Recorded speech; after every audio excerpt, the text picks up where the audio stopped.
Peace and love, y'all. It's your brother A.D.V.I.S, and we are back with the season 3 premiere of What's the Word Wednesdays. Y'all, I'm so glad that we are starting a new season off of this.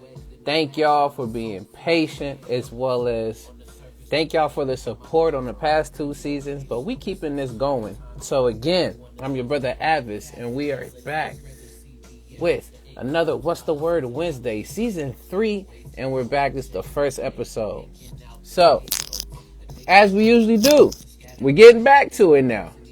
I'm putting down, again, the topics in the comments, and I'm pinning it, as well as, you see the logo's already been put up. This is the new logo for this season. So, again, when you come in, let me know how you doing, how you feeling, and what's the word. There's so much to be caught up on, news-wise, as well as life in general. But we're not going to go so far into too many of these things tonight. But again, we're back. I'm grateful.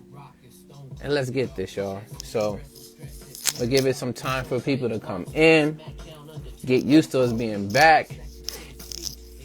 Just play some tunes in the background. So shouts out to those who will be watching this now, as well as those who will be watching this later on Instagram and YouTube. If you're on YouTube, go ahead and subscribe to your boy at A.D.V.I.S Speaks. We are still reaching and moving towards that 1,000. So please, there will be more content like this coming. Subscribe to your boy, like, comment, share, send that out everywhere, because together we will build this, and there will be more content to come. So subscribe. And as we are waiting for more folks to come in for today's episode, we're going to be getting into the topics of course, current events. Got to bring back the news. We running that news back.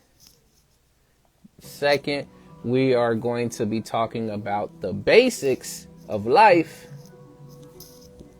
whatever they may be. And lastly, we're going to talk about crafting your skills and plans. So tune in and let's get it. So let me go ahead and pause for here.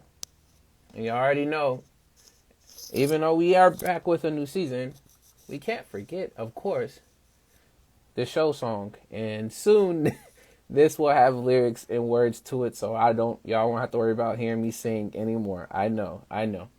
But again, if y'all know it, sing along. And if not, you gonna learn today. I'm just playing. But that's just how it goes. So they looking around and asking him how he doing, what he's seeing, and you gotta tell him. What you tell him? What's the word, y'all? What's the word? What's the word, y'all? What's the word? What's the word, y'all? What's the word? Tell them like, what's the word? What's the word? What you heard? You gotta know, yeah, what's the word? Again, peace and love, y'all. It's your brother A.D.V.I.S, and we are here with the season 3 premiere of What's the Word Wednesdays. This is the episode 1. We starting it back strong. So thank y'all for coming through. Thank y'all for the continued support that you show with all of the series that I do, especially these ones that I do on Wednesdays and live streams. So thank y'all so much. Whether y'all on Instagram, YouTube, wherever you may be seeing this, I thank you so much for your time and for your support. But with that, again, today's episode, we're going to be getting into the topics of current events. So speaking on what's going on, is happening in the news. Then second, we're going to be getting into the basics of life, explain what that is. And lastly, we're going to talk about crafting your skills and plans. And with that, y'all, let's go ahead and let's start off these current events. So, for the current event section that I have for y'all tonight, we're going to be talking about or getting into another update on the pandemic, re-looking at the variant list, and then we're going to be getting live updates from what's going on right now between Ukraine and Russia, and then we'll talk about lab leaks, oil prices, etc. So that's what I got for you for news for today. If y'all have any news topics or current events you would like to share, please throw them in the comments. I appreciate it, because again, with this segment, we're using this to help inform us so that we know what type of plans we need to craft to be able to not only be aware of what's happening, but also to be able to have action behind what's going on and have a plan to adapt.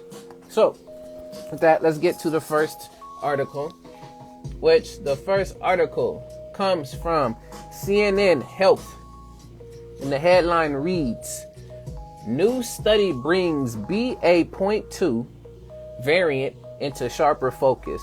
For those who don't know, the BA.2 is basically a newer version of the Omicron variant that is already out there.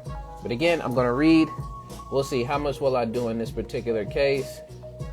I'll give y'all a little bit more today. We'll do a little jumping in this article. So I'm not going to say 2 to 3 paragraphs. We're going to do a little bit of jumping. So with that, y'all, again, headline reads, "New studies bring BA.2 variant into sharper focus." So let's go ahead and jump into it.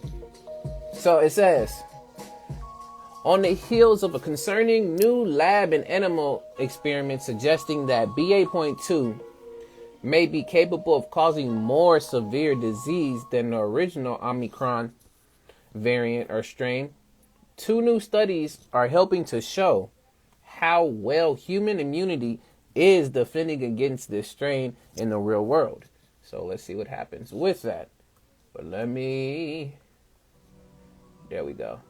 Just wanted to make sure we transition to music.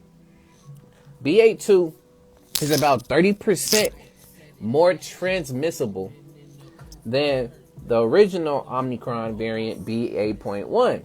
According to early studies from the UK and Denmark, it is now causing about 1 in 5 COVID-19 cases worldwide. According to the WHO, the World Health Organization. I got it this time.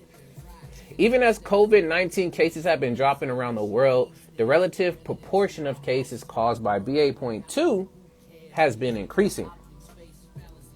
It is out competing the original Omicron strain in at least 43 different countries, prompting fear of another devastating pandemic wave. So let's see. Like BA.1, BA.2 also has features that help it escape some immunity from vaccines and from most monoclonal antibody treatments.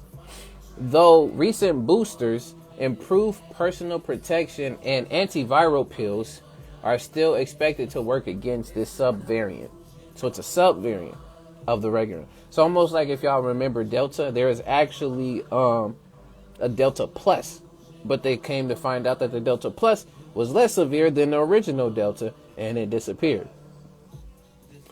Now, new studies are providing some reassurance that while BA.2 may overtake its genetically distant cousin, it won't likely lead to greater numbers of hospitalizations and deaths. So it's a good thing to hear, right? No increase in hospitalizations. I'm going to read that part here. It says, a new study found from South Africa where BA.2 grew rapidly, rising from 27% to 86% of new COVID-19 infections over the course of a single week in February. Researchers looked at the cases tied to more than 95,000 positive COVID-19 tests. Among these, roughly equal proportions of people were hospitalized for their infections, roughly 3.6% of people who had presumed BA.2 infections compared to 3.4% of those with signs of infections caused by BA1, the original. Now, again, I'm not going to keep going too further and deep into this, but just giving y'all news on this other variant. It's the sub variant of the variant and how they're taking a sharper focus to see how effective and how, again, transmissible this disease can be and severe. So that's the first article, again, coming from CNN Health. Headline reading: New studies bring BA.2 variant into sharper focus.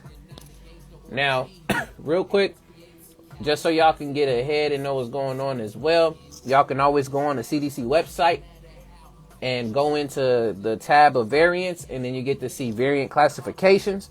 And when you look into those variant classifications, it's going to show you all the current variants that are being either watched, being observed, or they're part of concerns. So if y'all have always wondering, okay, where are they coming up with all these different names and where these variants are coming from, just go ahead, go to the CDC, and they have them listed. As of right now, the variants that are being monitored, which we've heard about before, was, of course, the original. You have the Alpha, then you have Beta, have Gamma, have Epsilon, you have Eta, have Lambda. What's going on? Good to see you in here. Thank you so much for coming through. Peace and love to everyone in here. Let me know how y'all doing, how y'all feeling. Welcome back. This is What's the Word Wednesday, season 3, y'all. So thank y'all for tuning in. I'm just updating y'all on some of the variants, the list, the different ones. You have the Kappa. You also have all these different digit numbers that they use to code them. You have the Mu virus or variant, as well as you have the Zeta, which I've barely heard about Zeta. And right now, there are no variants of interest, but the variants of concern that they still have right now is Delta, which has been, again, I guess a low rise of it. And then lastly, you have the Omicron, which the Omicron has a sub one, which we just talked about earlier, the BA.2. So those are just the updates, again, on those monitored ones and all the variants that are on this list. But let's keep it going. The next article, y'all. The next one, there's a lot going on right now, so I might just be zooming back and forth through it. So thank you, Lonnie, for coming through. Because it's updating as we speak. So I have a short one here for it, and then we're going to get into some more updates on it. But what I'm speaking about is the Ukraine and Russia situation. So this one article speaks about a false flag, which I'm going to get into. And if any of y'all have any news reports y'all want to share or anything currently that's happening around you, please throw them in the comments. It's greatly appreciated. So thank y'all so much. So this comes from Business Insider. Headline reads: Ukraine claims Russia may be planning a false flag terrorist attack at the chemical plant in Crimea, if I'm saying that. Or Crimea. Again, mine is terrible. And again, for those who are not wanting to get to know any updates and stuff on the news, the later portion of the show will continue in about another 25 minutes, where we'll get into the main topics of the show. So if you're not here for wanting any of the news, you're more than welcome to come back later and you'll get updates on literally the next topics. But if you're here, appreciate you listening into the news. So let's get the update from this. So it says, Ukraine military intelligence is warning about a possible Russian false flag attack in Crimea. On Facebook, it warned the attack could occur at chemical plants, as well as Ukraine cited intelligence that all employees have been evacuated from the facility. So it's getting hot right now. In a post on Facebook, the main directorate of intelligence of the Ministry of Defense of Ukraine, this long name, no wonder we have acronyms, said it had collected intelligence showing that all employees have been forced to leave the Titan Chemicals plant in I'm saying the name terribly, Crimea. The purpose, the post said, might be to accuse Ukraine of carrying out an attack on the facility, providing a justification for war. So again, they're starting this all up right now. So let's see. Russia has more than 150,000 troops stationed along Ukraine's border with Russian-backed separatists in the east of the country on Wednesday, formally requesting military intervention. The U.S. and other allies of Ukraine have repeatedly accused Russia of planning a false flag attack in order to portray an invasion as defense in nature.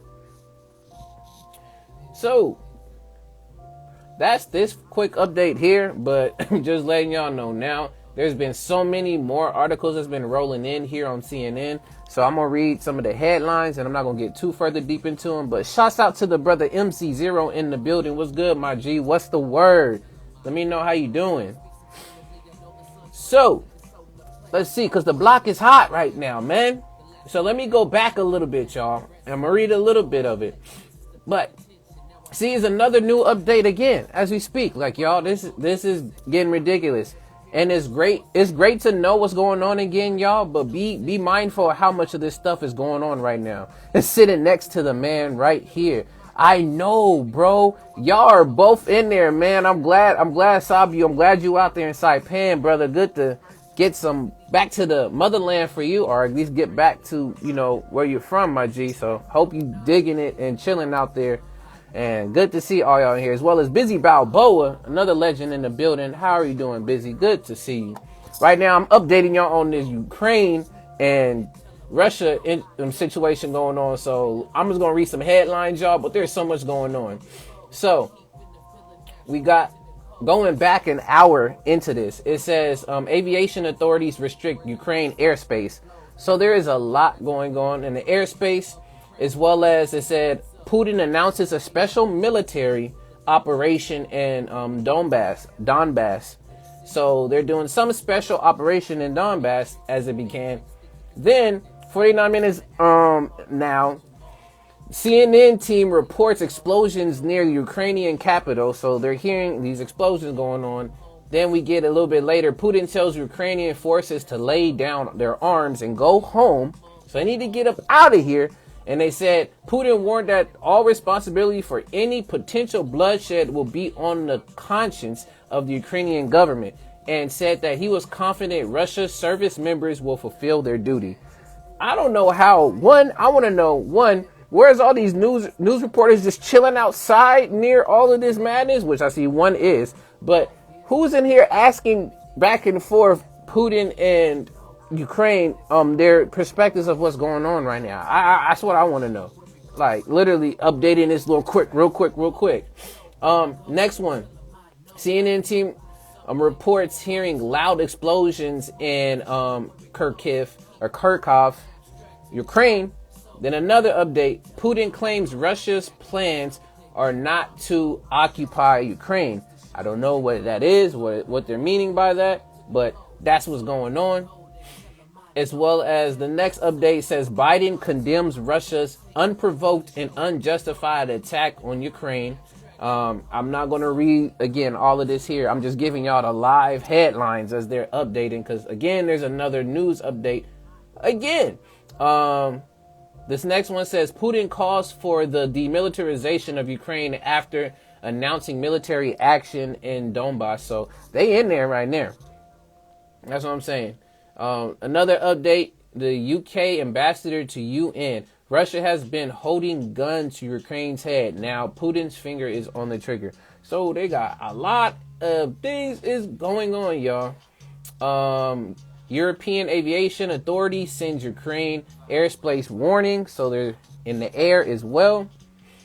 As well as the Russian ambassador UN, their defense operation and emergency Security Council meeting. So they're having a council meeting as we speak as well. Biden is going to be delivering a remark tomorrow on Russia's military action in Donbass. And they're giving out reasons or where explosions have been occurring across Ukraine right now. So there's been multitude of different ones. So we have it in Kiev. Also Kharkiv, Kramatorsk. I'm trying my best, y'all. Dnipro, Mariupol, Odessa, as well as in Zaporizhzhia. I'm terrible with this, but there's a number of different places that these bombings are going on. The U.S. ambassador to UN says Putin's military operation is a message of war, in quotations. And then Ukrainian ambassador to UN urges Security Council to stop the war.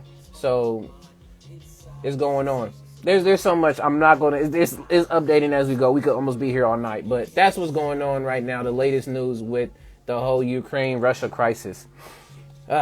Y'all stay tuned. Stay informed. That's all I got to say. Now let's move on to these next news reports again.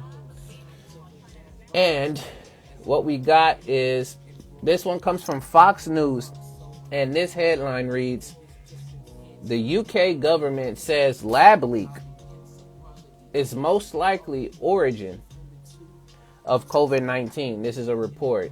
So it's a video, and it has all the information there in the video, but basically they're going to go over how they're talking about the lab leak theory and how it's most likely it came from the lab. That's where the origins originated from. It wasn't from this backgammon or this back street where all this market that was very unsanitary and nasty and things were going on. It's actually came and leaked from the lab itself. To me, again, this is the news. Okay, YouTube, Instagram, Facebook, all over these places. It's the news. That's what they saying. If you want to get on somebody, get on Fox News. I'm just reporting what they saying. But that's that here for this update, y'all. Let's move to the next one. The next one I just wanted to get on, and I seen this comes from NPR. And the headline from this in NPR reads, the U.S. looks to replace a derogatory name used hundreds of times on federal lands. So just as they did with the Washington, Redskins, and changed it to the Commanders, people having their issues with it. We'll see in this article what is that particular name that they're removing when on these federal lands. So, article reads, the Department of Interior is moving towards with plans to remove a name from the department declared to be derogatory from federal lands. The Interior Secretary Deb Haaland formed a task force and declared the word squaw derogatory in November 2021. Now the department is seeking public comment on the name replacement for the more than 660 geographic features that contain that word. So, historically, the term has been used as an offensive, ethnic, racial, and sexist slur, particularly for indigenous women. The department noted the term originated from the Algonquin word for woman. If I'm saying that correctly, probably not. My bad. But its meaning has been skewed for centuries by white people. Again, I'm not going to go too much more into this. We'll move back to the 3 paragraphs and out, but this is a quick update on that. If y'all want to read more into it, this is from CNN, from NPR, and the headline reads, the U.S. looks to replace a derogatory name used hundreds of times on federal lands. Now, there goes that article, y'all. Next thing I got for y'all, it's an update on some more health news, in particular boosters. So let's see. This comes from NPR again, and headline reads, who might benefit from a 4th shot and who might not? Let's read a bit and see. And then after that, we'll be out. It's a little bit of a longer article. Again, on this one, I'll do 3 paragraphs and then we're out. So let's get it. Article reads, why a 4th shot is or isn't necessary. At this point, one thing about the pandemic is clear. The COVID-19 vaccines, even when followed by a booster, aren't going to stop the coronavirus or provide long-term protection from infections. Listen to that. Pay attention. Words are powerful. how things are processed and how they're said, listen back to that. Again, at this point, one thing about the pandemic is clear. The COVID-19 vaccines, even when followed by a booster, aren't going to stop the coronavirus or provide long-term protection from infections. Pay attention. Right after the third shot, the booster, antibodies rise up quickly, but then about a month later, they begin to decline. As a result, protection against infection drops down to about 50% 3 months later. So the question is, should you get a fourth dose to beef up protection again? A preliminary study from Israel's published last Tuesday suggests that for the general population, the answer is a likely no. A fourth shot of the same vaccine, in this case, the Pfizer, Biotechnic, or Moderna, offered very little extra protection against infection compared with only 3 shots. Not a third dose, not a fourth dose, not a fifth dose will do anything to stop infections long term, said Dr. Gilly Regev, not going to even try the last name, an infectious disease specialist at the Sheba Medical Center in Tel LaSharon, Israel, and lead authority of the new study. But that's not to say that an additional dose is pointless in all circumstances. For older people or for those at high risk, an extra dose might be needed to help maintain protection against severe disease, the doctor says. A fourth dose probably does have a role in protecting against severe disease. I've seen preliminary data looking into that question. So I'm not going to read any more on this. If you want to, you can see NPR in the headline is who might benefit from a fourth shot and who might not. All right, y'all. But again, it's very important when reading the news or listening to the news, you pay attention to words and what's being said, because it's very, very, very telling of what's going on. You just got to pay attention. That's it. This is not entertainment. This is literally focus in, pay attention to what's being said. All right. And the last news report I got for y'all today, and then we're going to jump into the topics for tonight. And the next topic for tonight, again, comes from NPR. This is in the business section. And for all my folks here in the U.S., y'all are getting affected by this in some way, shape, or form. So let's see what's going on with this. But the headline reads, oil prices are surging towards $100 a barrel. Here's what that means for you. I know what that means for me out here in Cali. I don't like how them prices is looking. It is atrocious. But let's continue. Oil prices are swinging dramatically, with recent peaks pushing close to a major milestone, $100 a barrel. The possibility of Russia invading Ukraine is forcing the drive, or the driving force, I should say. But more is at play than the risk of war.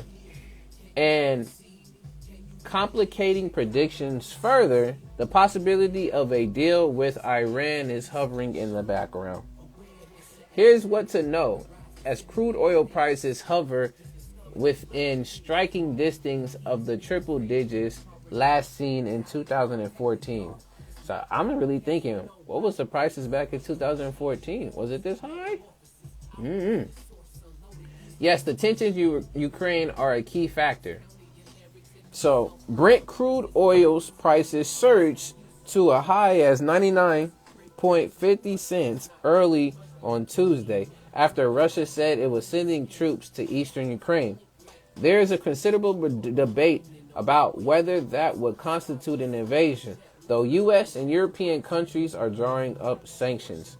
That's what that whole setup in the beginning or earlier on I was talking about with all the updates from Ukraine and Russia, them having their meetings and things to set this up to stop whatever this is going on that's just started. But that's what happens with the war. So let's see. An invasion would also immediately affect energy markets. Russia is one of the world's largest providers or producers of oil and natural gas, accounting for 17% of the world's natural gas and 12% of its oil. So much going on with that. So I'm not going to dig deeper into it, but this is what's happening, at least for us. This is the last one I'll read, and this is what it'll make sense to be.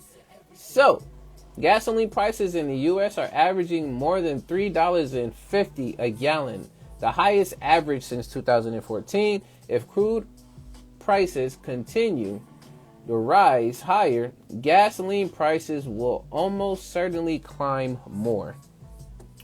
So I don't know wherever y'all are in the U.S., for my U.S. folks, but I can tell you right now where I'm at in Cali is literally hitting $5. And that's just for the first unleaded. That's not even for the middle or for the most expensive. That's the first, just regular. So there's a number of reasons why, but again, this has been the news for this article, again coming from NPR, which the headline reads, oil prices are surging towards $100 a barrel. Here's what that means for you. Yeah, so with that, y'all, that has been the current events news portion of What's the Word. If y'all have any other last news reports and things you want to share, please throw them down in the comments. I appreciate y'all. Thank y'all so much. Whether if y'all even have comments on literally all the news that's been said earlier, please put it down. Do what you gotta do. This is all about us, again, building as well as expressing, what we're hearing, what's going on, so that we can provide each other with support as well as plans to figure out, all right, what we gonna do next? What's our next move? But let me see. Yeah, Lonnie, I know I'm guessing you right by me. Wherever you are, Lonnie, if you're here in Cali, just let me know. I'm in Southern Cali.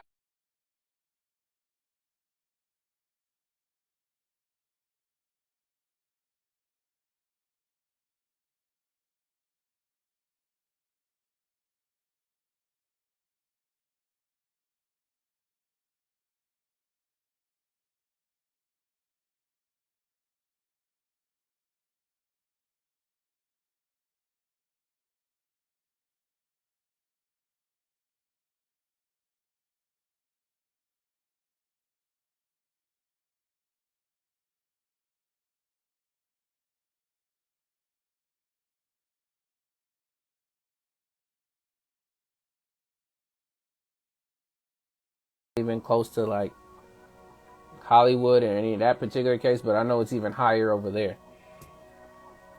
But again, thank you for that. Let's summarize. Use your head, and if something doesn't make sense, take it for what it is and what you have made your decisions from it. So I'm with that. Right. Yeah, let me know, Lonnie, let me know, everybody else, let me know if you can still hear me before I get even more further into the live. So let's see. As y'all are doing that, yo, I like how I always be messing my stuff up, y'all. Like, it's crazy. All right, perfect. Thank you. So, again, the next topic I have, and as we're getting into this topic of the basics of life, if anybody wants to come on and they want to share, just know, again, it's just a disclaimer that this does stay up on Instagram as well as this goes over onto YouTube. So if you're not comfortable with being on the camera, then it is fine. You can stay in the comments and share that way. But if you want to come on and join in the conversation, in the talk for this topic and the last topic for tonight, please come in, because again, this is a platform not only for me just to speak and talk, it's really for us as a community to come in and just have the talks and conversations to build so that we can start this conversation and to expand it out into plans and some type of action. So it's really what's the word is really just to keep up and to connect with us as a community and build. So come through if you can. If not, appreciate you in the comments. Right. So we got the basics of life, y'all. And what do I really want to speak on when it comes to the basics of life? And shouts out to Kundan, aka Akashic Consultant Chabra, in the building. Good to see you, Kundan. I am glad. You're the co-host. We back again. Season 3 now. It's the first episode. And now we're talking about the basics of life, y'all. And what those basics are. So, however you want to name it, either we talk about is principles or whether it's just necessities. When y'all hear the basics of life, what are some things that come to mind? Put them down in the comments. Not only for the folks that are here now live, but I'm talking about y'all later on in Instagram who's watching this, as well as those on YouTube who's going to be watching this later too. Don't skip by. Just put it down in the comments. Guess what? It's good for the algorithm. It's good for all of that. It's good for you to engage. So put that down there. So when you hear the basics of life, what's the first things you think of? Put it down. As you're doing that, I just looked something up real quick. I was going to go with the flow on this one like most of the time I usually do.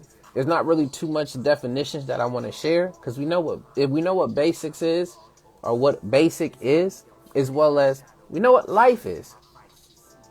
So I need to go and look these definitions up.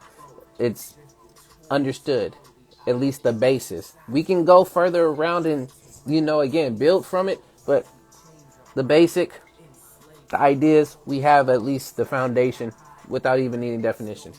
But as I'm seeing right now, we got like food and shelter. Yeah, the food and shelter. Love and resource. In particular, what type of resource? Health and well-being. See, I'm glad y'all are naming these basics because this is what I'll do. I'm going to flip it and I'm going to start with it. I'm going to start with, see, y'all have already given some and I'm grateful for it because then I'm going to look into some other ones that at least they have here. I also say, what Abraham, if I'm correct, Maslow has in that hierarchy of needs, which has been debunked by some folks. But also the basics, the foundation of what those things are down there too. Some of y'all have already stated. Goes into these basics of life. But my question, or what I'm going to pose and say to this is, if food and shelter, love and resource, health and well-being are the basics in life, why aren't these available? Or I should say, available for everyone. Basically, just basic. As in, it can be free. Mostly because if it can be free. But again, we know you got to pay for food. You got to pay for shelter. You got to pay for resources sometimes. If you want to end up having connections. A resource can be connections. I don't know. A resource can be someone down the street that that has a hookup to something. It's a number of reasons, as well as health and well-being. You got to pay to be healthy. Shoot, you picking certain foods that you'll go to the market or you'll go to different areas to, clinics. That also, it's money. And then well-being, what? You got your psychologist, your psychiatrist. That's still, again, money, funding. So if these basics of life are supposed to be basic, which we know it's here, it's set, it should be available to you at honestly no cost. I don't want to say even little. Some of these things should not have any type of cost besides, of course, your energy for you to go and just get it. Versus you have to, again, pay to play. on this Monopoly board. But again, that's just something I wanted to pose. It just popped in my head again as y'all are building and saying stuff. I can be wrong. I'm not saying I know everything. And if I'm right, some of these natural resources that's supposed to be natural, we got to pay for those. There's actually, look it. When I found this out too, I'm like, yo, this is crazy. There's a whole thing too. It's called, there's a philosophy that's called the Hegelian dialectic, which basically talks about a beginning, a problem, and then solution. So then there's a thesis, which is the beginning. Then you have your antithesis, which is the problem. And then you have your synthesis, which is the solution to that problem. So you have a beginning where everything is fine. Then you have a problem that's created. And then you have a solution that is created to solve that problem so that you can get back to that beginning. And where am I going with this? Which I like to use it again, Hegelian dialectic, is that's what's happening with some of these natural resources. So if you want some clean water, what you got to do? Because now the water filter system, the tap is not good for you, has mineral things, different chemicals and stuff that you shouldn't have in there. Get you a filter. And when you get the filter, but you got to pay for it, right? You filter that out, and that's supposed to be a better solution for you to drink and have viable drinking water, right? But what happens with that? After you got that solution, for you to continue to have nice drinking water, you got to keep buying more filters. Because again, that filter don't last. Because nowadays with a lot of stuff, they do not last forever because of the fact that that is a part of what Lonnie is saying, as well as Kundan and y'all are saying, because of greed. Because certain people want to control the majority. It's all about power and greed. Yes. They even make us pay for water. Exactly. Example, bottled water. I went to go get water today. I went to go pay for some reverse osmosis water. If y'all know what reverse osmosis water is, it is basically just regular water that's went through a reverse filtration to get out all the different chemicals. But it's not considered alkaline. It's just regular. And I have to pay for that in gallons.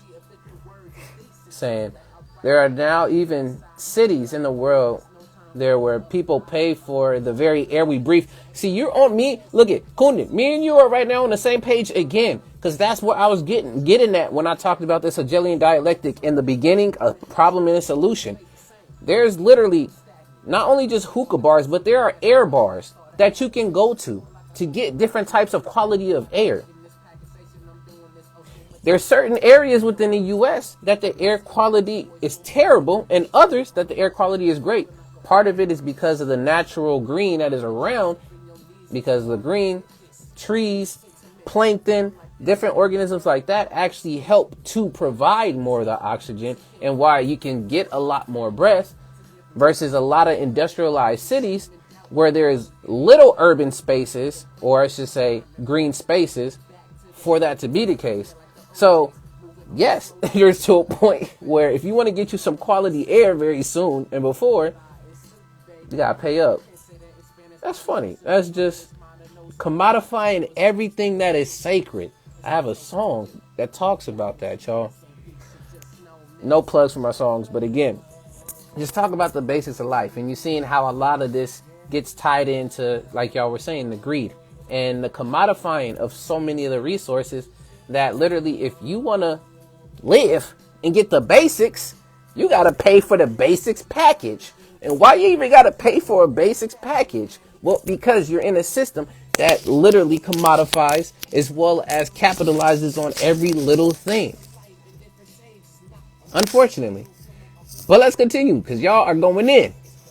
Society's been has taught survival of the fittest. Therefore, it's all people losing their sense of humanity and spirituality. I am with you on that, Lonnie. Yes, yes, yes. It's become competition over love. Again, I like to put it in this way. We shouldn't focus on competition, but cooperation. Because when we cooperate together and we collaborate together, That is where we get that unity within the word community, and we come together to build something even greater than what one person can come up and think of. If we put our stuff together and stop trying to compete with each other, because at the end of the day, you're trying to be a better version of yourself. That's the person you should be competing with, the person in the mirror, not Sally down the street or Jonathan on the block. Compete with yourself. Okay, sir, I need to know when your birthday is. I'm not going to put it out on here, but if you want to, we can talk after. But yeah, I'm not throwing it out here like that. My parents and I never paid for water growing up in my country of origin, Myanmar, because we had our own electric pumping system, pumping water directly from beneath the earth in our land. Boom. Yeah, the wells. Boom. Love that. Hey, what's good? The brother probably popped out because I'm too late with this stuff, but shouts out to Nate the Great. Good to see you up in here. Say, yeah, Flint and Michigan has been without clean water for 8 years now. Exactly. Trust me, if they wanted you healthy, they wouldn't make harmful foods inexpensive and healthy foods expensive, an expensive lifestyle. Exactly. As well as, wouldn't this have become a national emergency, knowing that the U.S. is having a big obesity, not overweight as well as obese problem, if I'm saying it correctly. And you see how health trickulates into different diseases, as well as having comorbidities, as well as diabetes and different forms of those diseases that can also be passed down, hereditary. And that's just from what you eat. So when people say you are what you eat, and that saying, take that to heart, because you are what you eat. You are a reflection of that. You may not see it on a physical level, but also on a cellular level, on what you're eating, it has an effect. Your body, your skin, your organs, colon, all of that, it all recycles itself in different time periods. I don't know the numbers on them, but you can definitely look up and find that. But literally, our body goes through and changes all the time. When you wash it, when you take a shower, your skin cells are changed. You don't have the same skin cells that you had from years back or months back. It's still the same thing. It's not the same thing. They change. So you have to watch what you eat. I know this got into houses, get into this, but that's one of the bases of life, is being able to have some type of food. And we talking about shelter.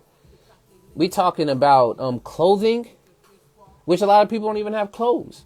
Folks who unfortunately are experiencing homelessness, it's another thing. Well, you can say, they can go to a shelter. Where? Specifically where I'm at in Cali, and then down in Los Angeles, there's a specific place called Skid Row. You got folks out there just living on the street. They may have tents and be able to get other different things, but they ain't got nowhere to live. And then clothes, they only carry as much as that they can carry. Not only in the shopping carts, but what they can carry on their backs. And most of their clothes, not all the time, is Gucci, Louis, Fendi, Prada, all these other different types of, again, designer clothes. Shoot, they've been probably wearing these clothes for years on end and everything. So in that same spiel that I have with these bases of life, I wanna also come to the piece of always remind yourself to be grateful for what you have. Because what you might think is nothing and should be basic and for everyone else, there's someone out there who doesn't have it. And that's not only here, I'm talking about in the U.S., this is out in the whole world. Different countries, different places. Just be mindful of that. Just be grateful. I try to make sure that I don't get stuck in that, but be grateful. But yeah, we got EBT in the building. What's going on, my G? What's the word? So let's see. In fact, for us, buying land was more important than buying a home. That's powerful. The water table would be a huge factor. But But it's super difficult to even buy land in the U.S. Yes, hard to get a land loan, easy to get a home loan. Of course, because ultimately, as much as you may say you pay off and you have that house, again, I say that in the analogy of Monopoly, you're on the board, but somebody owns that board. You may own the land that's there on that board, but somebody owns that whole board. So you say you may have a house, you buy the house, and you say that house is yours. Well, somebody owns that city that your house lives in, or your house is in. And then somebody outside of that owns that county where your house is staying. So even if you might think that you have ownership to that house, to that point right there, at any moment in time, the person who owns the land and that whole piece, that block, that city, could pull you out real quick. That's why there's such thing as foreclosures. Not only because people are having trouble with their payments on their house, but there's always some legal jargon behind all of this stuff. So yes, it is very, very, very hard to find land, because once you're able to buy that piece of land, you're able to have some type of bargaining chip when it comes to folks trying to come in and inquire about the land and things of this stuff. If you go back even to when the natives were here, Native Americans was here, they had different treaties that of course conquerors came in and were trying to create treaties with Native Americans to have pieces of land. And at times they was like, no, we don't want to sign these treaties. But what ended up happening? They signed the treaties, and then they get taken of because, again, this land isn't necessarily was not owned or any way, shape, or form. And boom, take that grab. They say they own it. They draft up the plans, and now, okay, we own this piece of land. And then that's how the game started, and it's been going on for so long. Is that way. But let's see. It said, no, they're taxed by the people running them streets. Said no, they're taxed by the people running them streets. You gotta give me a little bit more on that. And the strict building codes and laws in the U.S. make it difficult to pump your own water because you're not supposed to. Again, they commodify all that stuff. It's illegal to collect rainwater and recycle that. It's illegal to do that, and you can check in your states and see where is legal or if not, but at least here in California, for what I know, it's illegal to collect your rainwater. I don't know what the, offense or the federal code or whatever it may end up being for it, but yeah, you can't collect no rainwater. You get in trouble for that.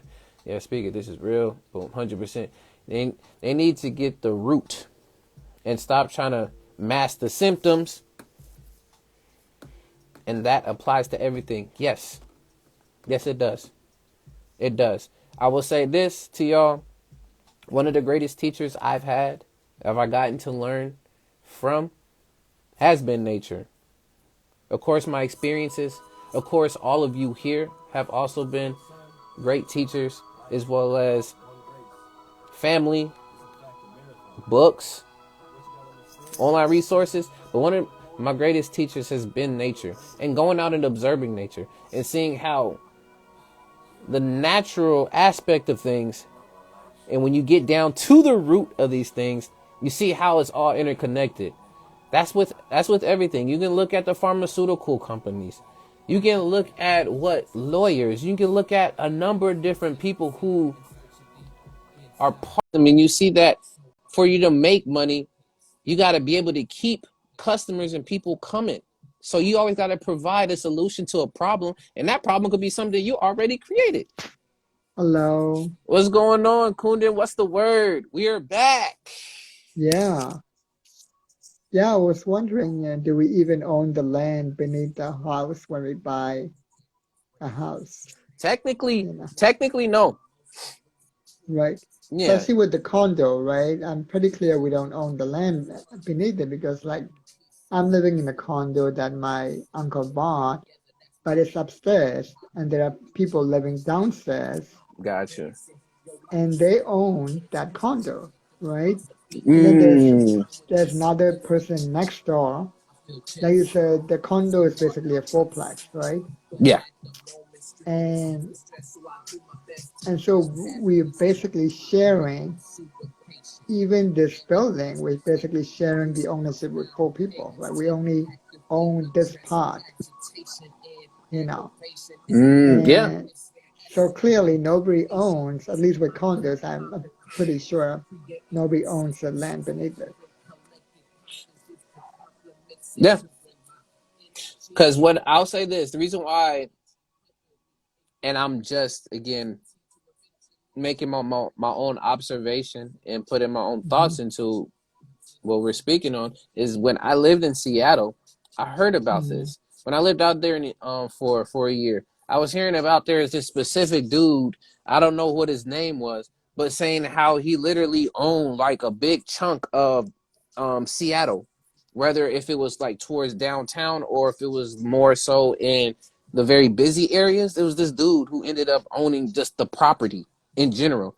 People still had their houses. There is still, of course, apartments and townhouses and everything, etc. But this guy owned the land around all of that. So that Mm-hmm. made me start to think like, okay, yo, even if I do end up getting a house, or if I end up, living in a place whether you're in a townhouse, you're in apartment, things of that sort. Which that's why I personally wait until I get a house. But again, I'm with y'all with the land. Is that shoot? Yeah, you don't even own that. You just own. If we really want to look at it this way, your house is literally like if it could, it will just be hovering over the ground, like the ground that you stand on by your house. You technically is not yours. Mm-hmm. So it's Yeah. interesting. Yeah, it's interesting. In my country, like we don't buy houses, we buy the land first, and we basically Build. build our own house from the ground up. And so we build the water system first, the plumbing system, Yes. right? So that's why we look for land where there is a pretty kind of like a pretty high water table so that it's easy to reach water when you Yeah. dig. So, and we build that digging and, pumping and plumbing system first. Like we build the tank for the Yeah. pump. So we build the tanks, the pumps first, and then we build the house, and then the plumbing system is then connected to the water tanks where Mm. the water is stored. And so everything like is thought of in advance. Mm. And here's the crazy thing: we were a Marxist dictatorship, not even a democracy.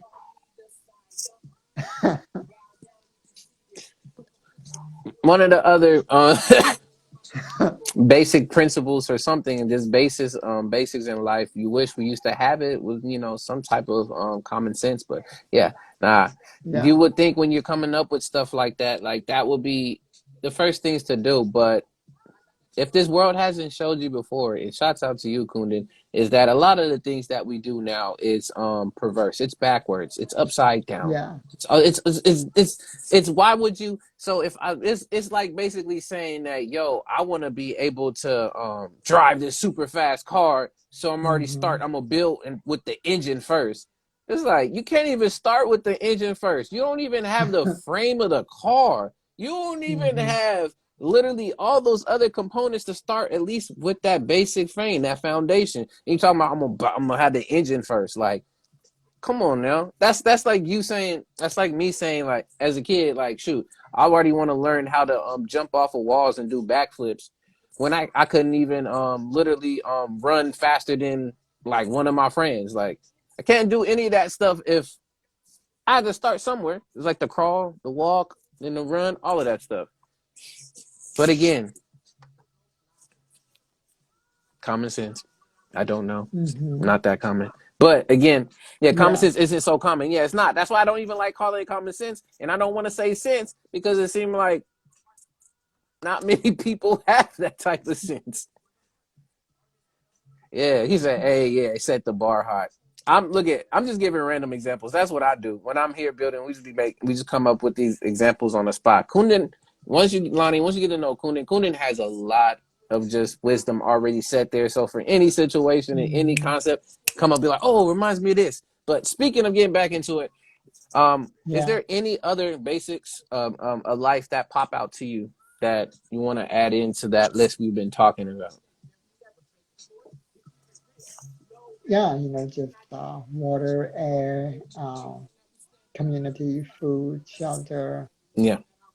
um, even relationships. I don't mean romantic. I mean like all relationships, like friendship, family. Like, Mm-hmm.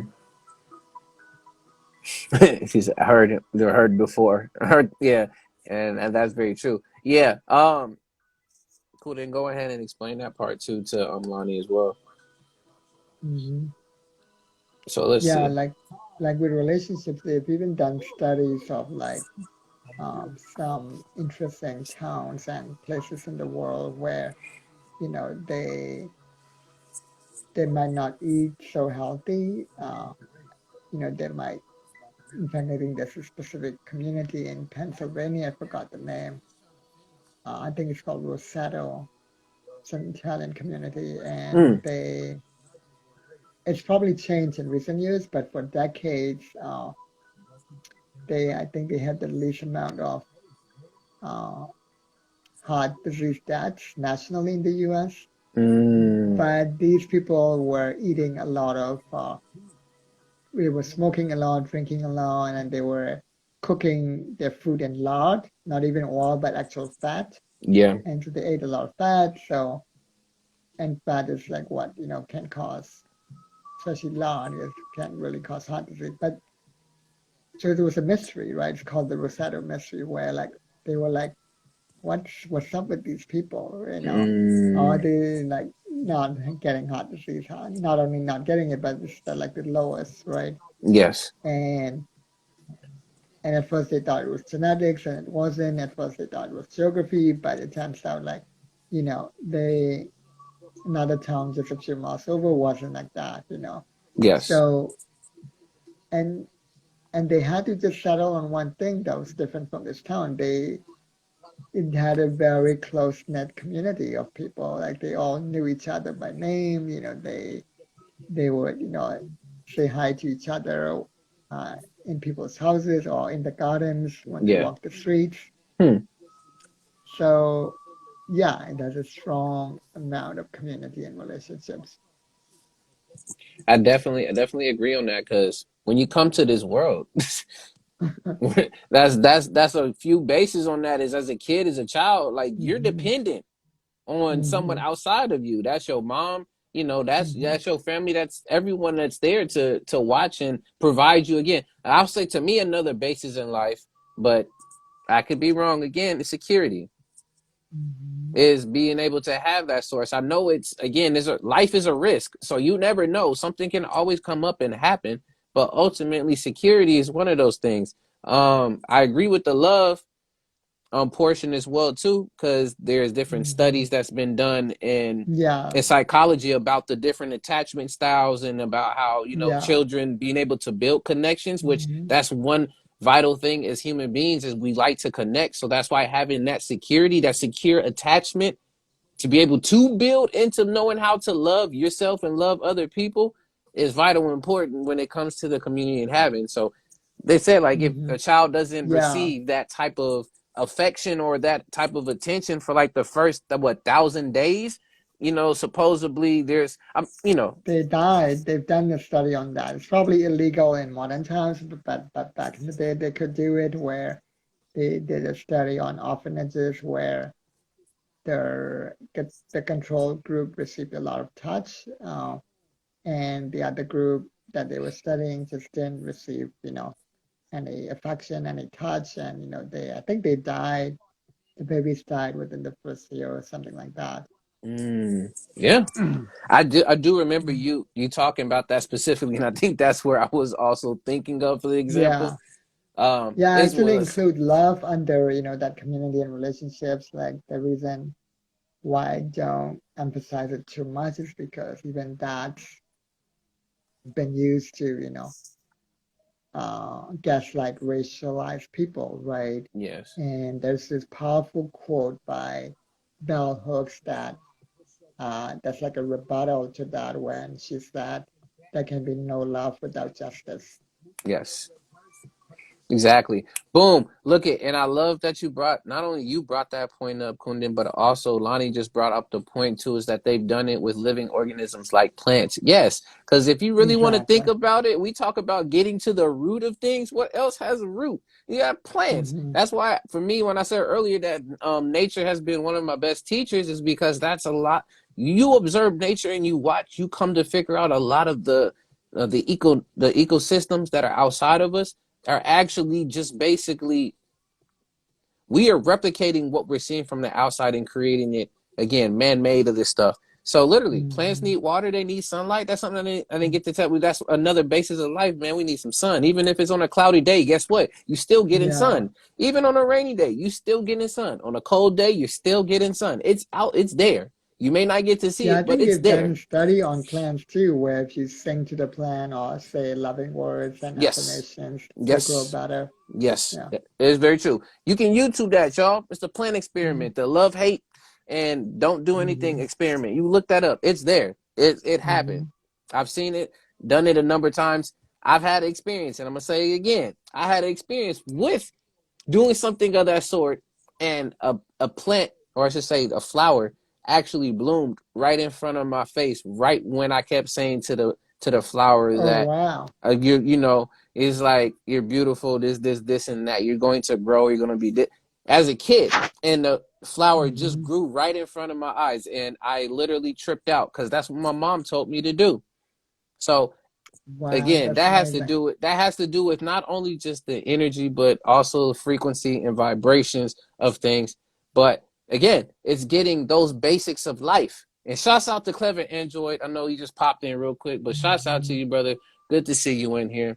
Yeah, and again, reason why I'm saying, or at least wanted to touch on, okay, these basics of life, because we we get overran with so much going on in life that we just are just running and running and running and running, and we don't take time to sit back and get to think about, do I have these basics? Do I have certain Hmm. things that I would need to continue to thrive? Because what we're talking about is, again, like Lonnie said, and like you said before too, Kundan, survival of the fittest. We're all worrying about surviving. And sometimes at this point, sometimes I don't want to just survive. I want to thrive. And it's important that you go back and you check and be like, yo, do I even have the basics for me to continue to move forward and thrive instead of just only survive? And Hmm. then I want to, like I said, I brought this up so that we can speak on these things, because not everybody has these basics to life, and it makes you think, okay, shouldn't this be available to everyone? But it's not. We don't have universal Hmm. health care in the US, because guess what? US honestly doesn't care about our health, because if they did, like we said earlier, we have so many opportunities for things to happen to help us with that situation. But no, we have GMO foods. If you want to have the good type of health, you need the money, which means it's locked behind a seal. So if you ain't got the key to that seal, then that means you ain't got the key to help yourself even get further and level up. It just starts to create more berries and berries upon, to the point where it's just like, yo, like I don't even. I it makes you question what what do I even get or own or be able to have in this life? Hmm. Yeah, in fact, I once saw a documentary, I forgot the name of it, but they were saying like even up until the 1950s, there were a lot of households in the US had their own small like vegetable garden where they would grow their own food and they would even share their food with their neighbors Mm-hmm. and that was like how they got a lot of their foods. Then the supermarket chains started coming, the big agriculture companies, corporations started coming, Yes. and they use a combination of, political, bills and narrative warfare to try to change that and, have the system we have today where we're totally dependent on the grocery store, and all these trucks, right? These third Yes. parties. Yes. And one of the ways they did it was they started putting out these ads and even like Yes. putting it in Mickey. movies and TV shows, this idea that if you are growing your own food, you're poor, and and rich Mm-hmm. people get food in their grocery store, and of course, a lot of people didn't want to be perceived as poor because that was seen as a very bad thing, right? Yes. A It was peasant, like, right? A right, peon. exactly. It was frowned upon. So yeah, they slowly started, and then of course they started probably start legislating against growing your own food too, probably as with all the building codes that they have now. Oh yeah, And you know it's yeah, illegal. You know yeah, it's illegal to not illegal, but it's very frowned upon for you to grow your own food in your house and where you plant it. Like the only ways you can get hmm around doing stuff like that is if there's actually a community garden and it's been hmm approved for that to happen. So like if you trying to grow right, your own stuff, it's almost like you gotta hide it everywhere, and that just goes to more hmm show of what you spoke about with all of the just changing not only of the codes but the psychology and the hmm programming around how things look of, oh, if you want to be this type of status, so that's why freaking classism hmm is another yeah, ism to the problem, that another symptom to a bigger root of a bigger problem hmm that we must address when it comes to having these bases of life, living at the status quo. I don't even know what the hmm status quo is nowadays because it seems like the hmm status continues to change, not only with the rising costs, with inflation, but so much other different stuff. But again, that's why too I wanted to add to your point of why a lot of positions or jobs that are based around these basics of life get little to no type of funding and are very quickly shut down. hmm Like that's what's going on with all the farms. There's been farmers yeah, that's been just called off to not, farm or to bring any more crops in. And Bill Gates, a few other folks are actually harvesting all of the seeds and starting to buy the hmm land. And it's making you start to think and wonder, okay, what's going on with all these farmers having to exit out and why we're yeah. I having a think shortage of whole grip of stuff. if I Go ahead. remember correctly, I think Bill Gates now owns the most number of farmland in the U.S. I think he's the number one owner of farmland in the U.S., which is so weird, like very fishy. Like, Oh, it's very tactical and it's on hmm purpose. And yeah, again, that's why I'm gonna shout it out. That's why reading the news, getting hipped on current events and know what's going on, and knowing how hmm to read between the lines helps you to figure out the game and figure out the propaganda behind this stuff. If something is being said here, just know something else is happening in the background. Stuff like this. hmm So, not saying that the whole situation with Russia and Ukraine is not something that shouldn't be taken lightly and people should just ignore it, but just know when something's going on over there, something's happening behind in legislation, happening behind wherever you are, whatever state, wherever you may end up being, hmm that's being put in that you may not approve of. And it's coming from your hmm tax dollars and your money. hmm He said, let's see. yeah, Lonnie, let's see. Lonnie got a lot of things he's saying up in there. It says, imagine what we've manifested if we didn't let society take over. hmm So much stuff. No, that's called smart. We weren't yeah. The meant to be majority want to replicas of be each other. Yep. pay attention. Absolutely, yeah. Don't be Don't be distracted. distracted. Yes. That's why I broke down the word entertainment, which is to be hmm confined and contained by a given activity. But again, I that's a short side of it, but that's why it's Yeah, so enter important. the containment, right? Mm-hmm. Yeah, Yeah. Yeah. Yeah. yeah. Again, It's y'all. like I told you about the origin of the word villain, right? Yes. Yes, you It did. comes from the word villagers and peasants. Mm-hmm. So who's the true villains? Right. Right? What's going on, V? Good to see you in here. Welcome to What's the Word Wednesdays. This is your first experience, anybody's first experience. Welcome to What's the Word Wednesdays. This is here as a community building and reach of talking about current events, different topics. Everybody's getting our perspectives on it, and we're just sharing. That's all we do here is just to build. We're trying to build towards knowing more. That's it. But yeah, that's why, again, it's important that we check back in and know what these bases are. Mm-hmm. Because once we got our bases down, that's where we can start to either climb up that ladder, whatever metaphor you want to use, to be able to further yourself. Because once you're able to further yourself, Mm-hmm. you can help further the next person, because maybe the next person likes to see visually what's being done, and then that's how they Mm-hmm. take action. And then once they know Right. how to take action, they can help the folks around them be able to also take action. And then what ends up happening is we have a number of people in this community that's willing to take action and play a particular role, without, of course, Mm-hmm. everybody having their disagreements. Of course, not everybody's going to agree on something, but when it comes to a certain role, I know that you're gonna be the persons collecting the water for us, or y'all family is gonna be responsible for collecting water for our community. We got you. All right, our family's gonna be responsible for having to grow, the fruits and things and labors and stuff. I got you. Some other families, they're gonna be responsible for finding electricity, energy, or having to go to work to help to suffice all of us.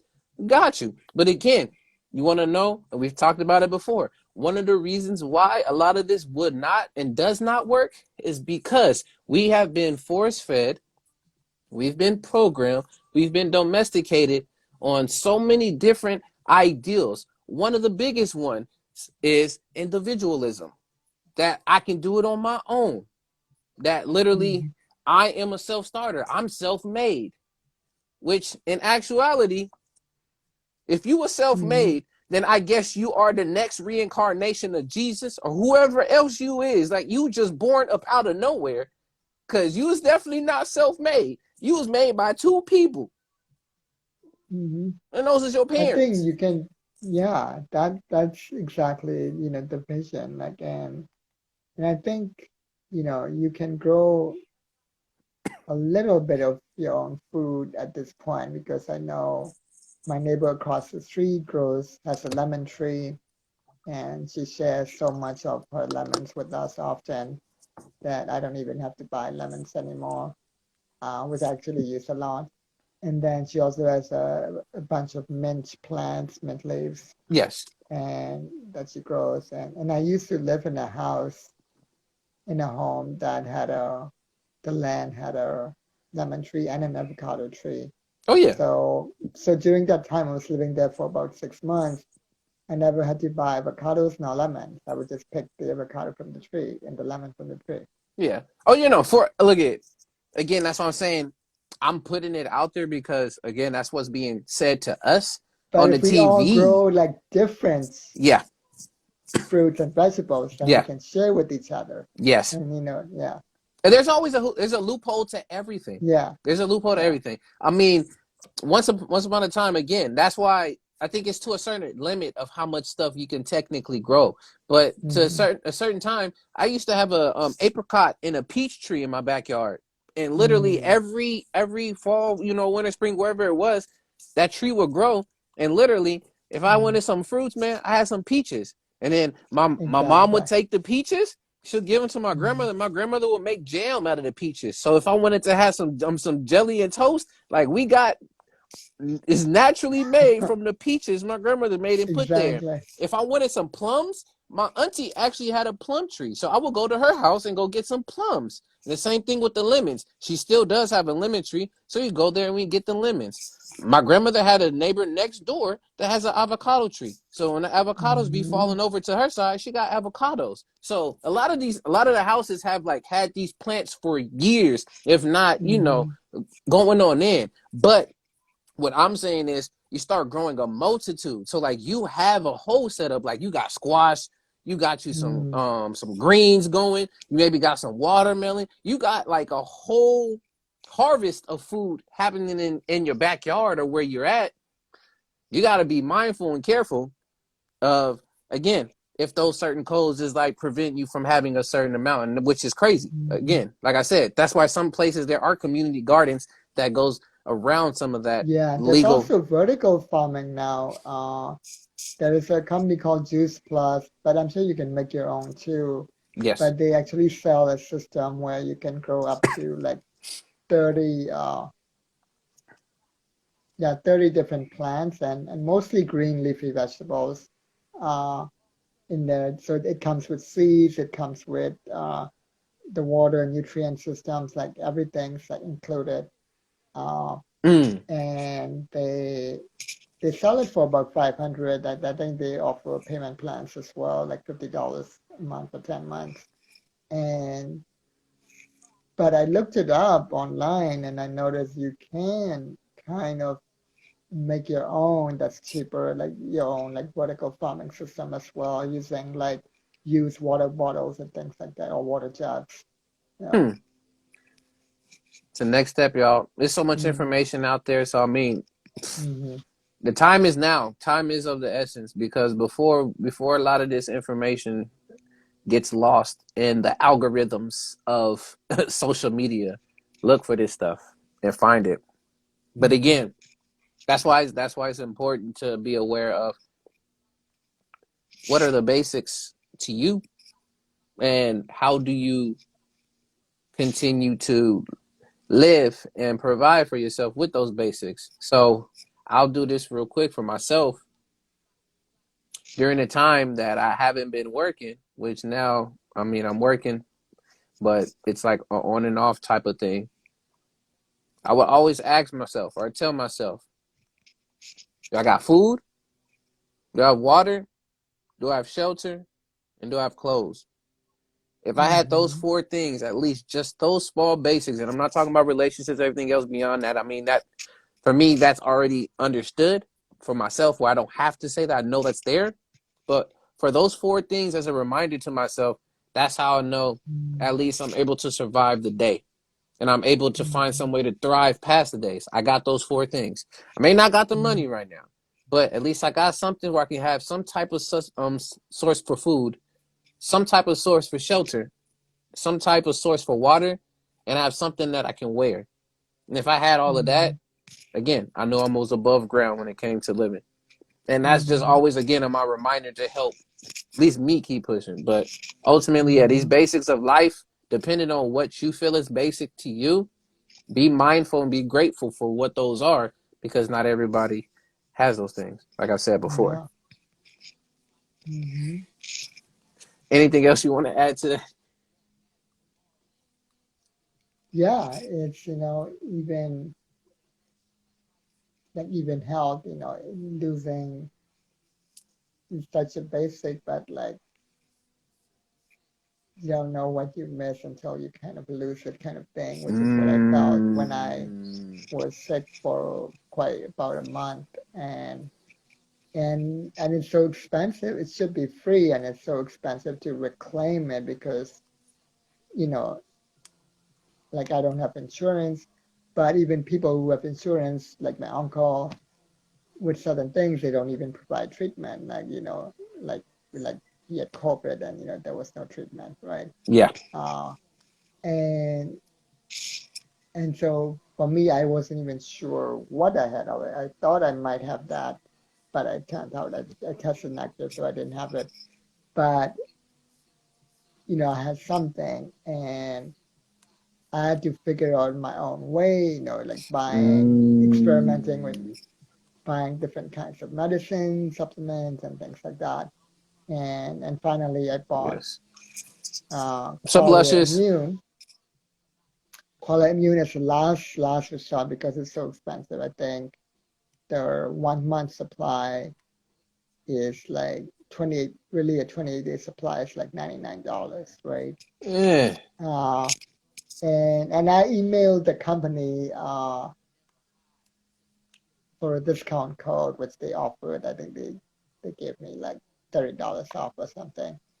And so Wow. yeah, but like what I liked about Qualia Immune was that a lot of other supplements they just throw in, uh,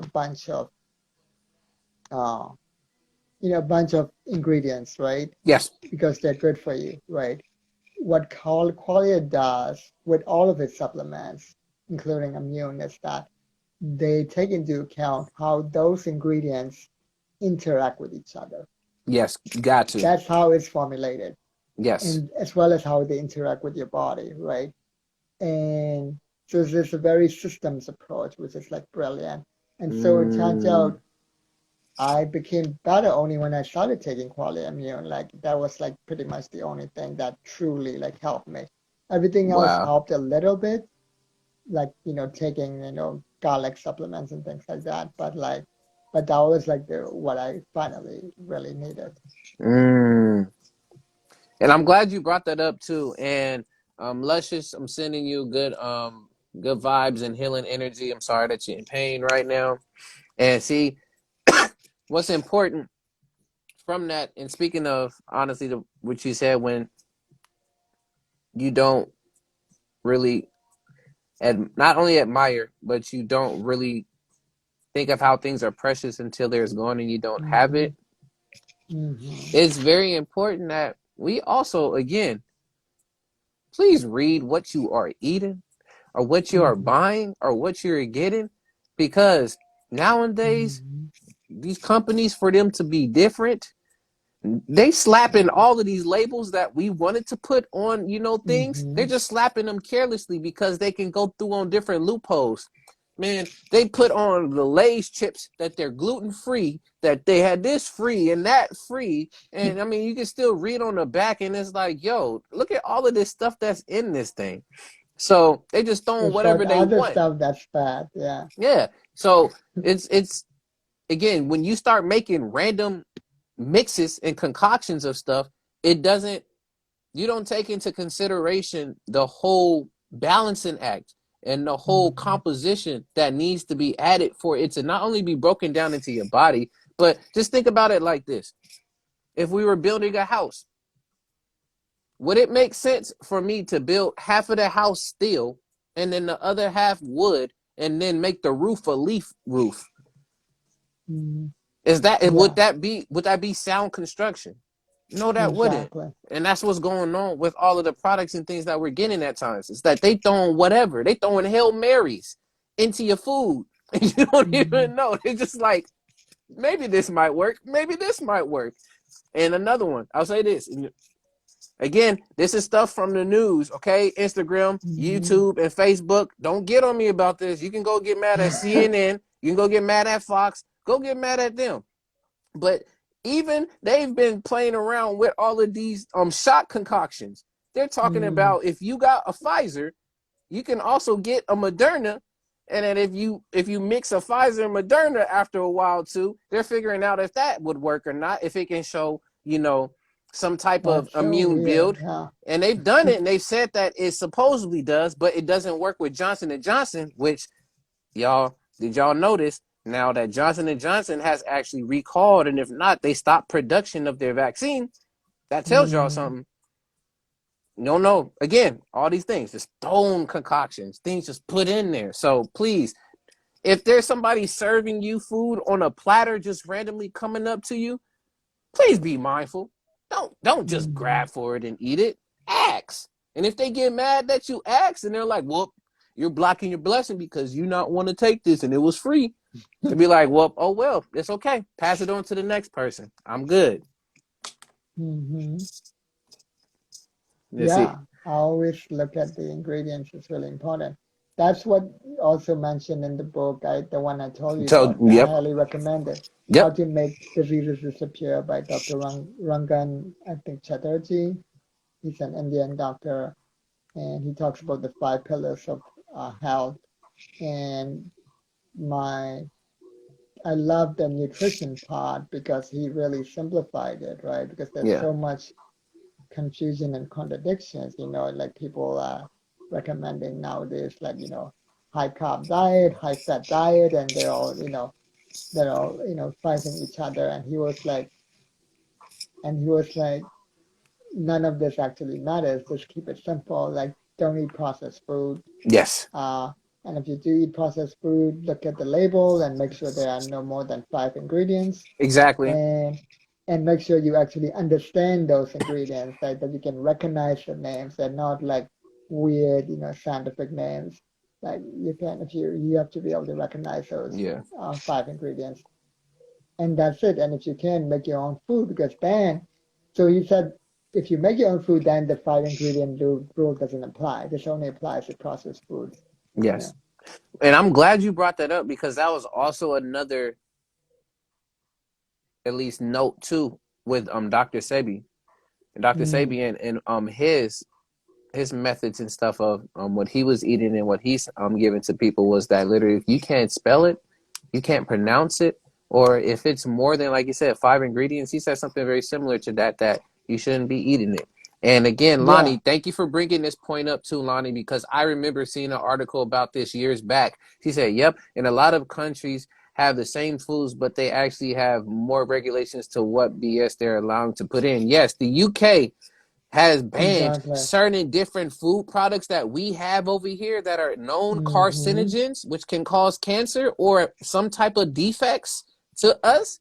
It's still allowed out here, but it's not in the UK, and that lets you know. You know what I'm saying? Mm-hmm. And then what happened? They went and killed it. Yeah, exactly. Yeah, yeah, yeah, yeah. Because it all comes down to inflammation, is what he said. Like And it mucus, the and mucus, mucus. So hmm basically, he's saying don't eat inflammatory foods. Eat focus on anti-inflammatory soy foods, and a foods. lot of processed foods are very inflammatory. That's the basic thing. Like Yes, inflation is caused. I mean, inflammation is caused by two main things: stress yes, and inflammatory foods, especially processed food. yes. With that cortisol from Yeah, stress, which we already know, exactly. when stuff Yeah. inflames you. Look at honestly, that's why, and I'm like, we're all over the place. But again, this is still, again, all these basics of life. This is what happens when you start breaking it down Yeah, and we this is get the deeper into the basics. roots. That's why, even I'll say this, another basic to life, and it's not free either, because you got to Mm-hmm. do it some way, somehow, because the only way you're going to be able to continue to thrive in this life, too, is learning, education. To me, that's another Mm-hmm. basic of life that is what needed, but we got to pay for education Learning, that we yeah. out here. And guess what? Because of the Learn way the that we truth. are educated, we're honestly we're miseducated in so many things. Because if we Mm-hmm. really knew these basics, especially on how to take care of yourself and your body, then we wouldn't even, not say we wouldn't have these conversations, but it would make a lot more sense to us. Like talking about, okay, what is inflammatory? Like what happens? You have type of antioxidants. Okay, what's a protein? What's a carbohydrate? Mm-hmm. What's the fat? Like how does that really influence and affect your body? And for some folks, it goes over their head because it's like too much jargon. But if we're able to break it down and be like, okay, well, shoot, the type of foods that you eat, it inflames your body. And when you put your body under some type of stress, when it's inflamed, some systems and things are not going to be able to properly Mm-hmm. work. So for that to happen, you want to get foods in there that will help calm your body down. It's like we literally Mm-hmm. got to go back to like middle school, elementary type of talking so that folks will get these concepts down. But again, when you're miseducated, you don't get that right set up too. It's that basic. Mm-hmm. Yep, another thing we gotta pay for. Of course. Exactly. Of course. Man, debt. Debt. We're in debt. That's what money brings. Money is Mm-hmm. debt. And the only way for things to continue to work the way they do, we kind of continue to accrue what? Debt. So whatever we can put and commodify stuff on, we're gonna be able to add debt to that. So Mm-hmm. yes, you can learn this stuff for free and figure these things out. I mean, now with technology and YouTube, and you can do online stuff from like Skillshare or Udemy and these other online courses and stuff. But beforehand, they still have universities. There used to be there's for-profit universities out there for folks. Mm-hmm. My cousin went to a for-profit university. I mean, fortunately, he did get his loans forgiven because it went under. Mm-hmm. But again, it lets you know that literally it's a business. Everything around that is a business.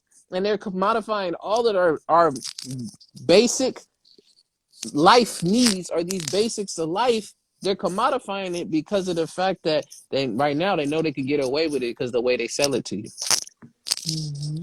But let's see. Yeah, because we are a weapon to them with knowledge. Of course. Shouts out to one of my favorite ancestors to gain knowledge from and listen to. John Henry Clark ended up Mm-hmm. saying one of the quotes, and I'm gonna butcher it because I have the jacket in my room somewhere. But the quote says, he says, The powerful cannot afford to properly educate the poor, because Mm-hmm. if we were properly educated, we would not ask for power, we would take it. Mm-hmm. And for me, not only hearing that from him, but what we're speaking on and what we're doing, every time they talk about knowledge is power, the flip on that Mm-hmm. is, honestly, it's the wisdom is power. We us knowing some stuff, because we can get misinformed. Because so every time not knowing things mean that you have power, is honestly going through that experiences, applying that. That's how you know you had a power behind that. And once you know Mm-hmm. that, and you don't have to worry about the rich, whoever else having to teach you these things, and you figure it out for yourself, yes, you become dangerous. You know, I can just take that. That's why with the stock market stuff way back when was happening and people was going crazy. You had billionaires on CNN and stuff crying. It's because folks was finding out how to start working in the stock market. They learned the game. And once they learned the game, they got upset. Like, Mm-hmm. come on. Yeah, it says other countries pay their citizens to go to school and educate themselves. America, the land of Mm-hmm. the free. Thank you for the quotes on free. Oh no, we go in debt. Yes, still paying on that Yeah. BS. Yep. Yeah, and then they all think as a lot of Scandinavian countries also have universal healthcare and things like that. And I think even Canada has universal Universal healthcare. healthcare. Yes, it does. Mm-hmm. Yes. Because that was always my thing. I said if there was ever to be another war or something that would break out or things would happen, I'm going to Canada. But of course, you can get in trouble for that. But still, I'm like, the other reason why I would go too is because they got free healthcare. But ultimately, Mm-hmm. in my particular case, if something happens like that, I'm quote unquote protected by the law because I'm the only child. So I wouldn't be Mm-hmm. allowed to go to war because of that fact. But Oh. again, things always change. So I don't always Mm-hmm. just go by that. You never know what could end up happening. So Mm-hmm. yeah, this is the Yeah. basics, y'all. And you see how complicated it get, not even complicated. You can see how much is under just those basics. We haven't even got to like advanced stuff, like literally, really getting into capitalism and like owning a car and literally being Mm-hmm. able to have like the finest of things. Like we just talked about the basics, and you saw how all of those stemmed Mm-hmm. from a lot of not only systematic but literally problem made, Mm-hmm. and to try to create and give us a solution from the system and the isms. That's why I brought Mm-hmm. up the Hegelian dialectic, because that's what I see is there's a basis, then there's a problem that is created, and then there's a solution that's created to fix that problem. But you Mm-hmm. created the problem in the first place. Mm-hmm. So yeah, that's all I got on Yeah. the basics of Mm-hmm. life. There's a lot more. If you have anything else, Kundan, let me know, because then I want to move to this last topic for tonight. Yeah, and I think it's the manufactured crisis problem solution. Yeah, it's all like built Mm-hmm. in. Yes, that. Mm-hmm. I mean, if you look it up, I always, I always, again, say it incorrectly, at least the beginning of it. So it's basically for me, it's they have it as the thesis, which is Mm-hmm. basically the opening and the starting, the main statement of something. Then they have the antithesis, which is Mm-hmm. basically where things were normal. Now something has came in and it became the problem. And then you have the synthesis, which is that again, that solution to the problem that came and messed with the origin or the state of things. So that's why it Mm. has that whole wheel there. The And solution to the problem that they created. Yeah, yeah, that's why I say that billionaires, billionaire charity doesn't solve the problem, but it's actually part of the problem. And that's not just me saying. There's an economist named Anand Giridharadas who wrote a book about this, where he pointed this out. And also I believe the Sierra Leone woman yeah, named, I believe her name is Williams. Yeah, I think Michelle Bott Williams. okay, And She has an amazing TED talk called Change Your Channel, where she talks about this as well. Where she basically pointed out that charity is actually, especially the big charities, right? Like Save Yeah. the Children, Oxfam, not the grassroots ones. Those big charities are actually part of the problem. They're not the solution at all. You know, Mm, they create the problem. They help create the problem. It's like she pointed out that they give in broad daylight, and then the yes. corporations come in and they take in the shadows. It's a revolving door. Mm-hmm. That's what the TED Talk is about. And she started the TED Talk with this amazing statement when she said, I come from the richest country in the world. You know, we have diamonds, like we can our people can find diamonds in their backyards. That's how Yes. rich we are. And yet our currency is like, 5,000 to yours. I know How which is one you're this talking about. I how is know this the pro. possible? Yes, I know the TED talk you're And talking about. Yes.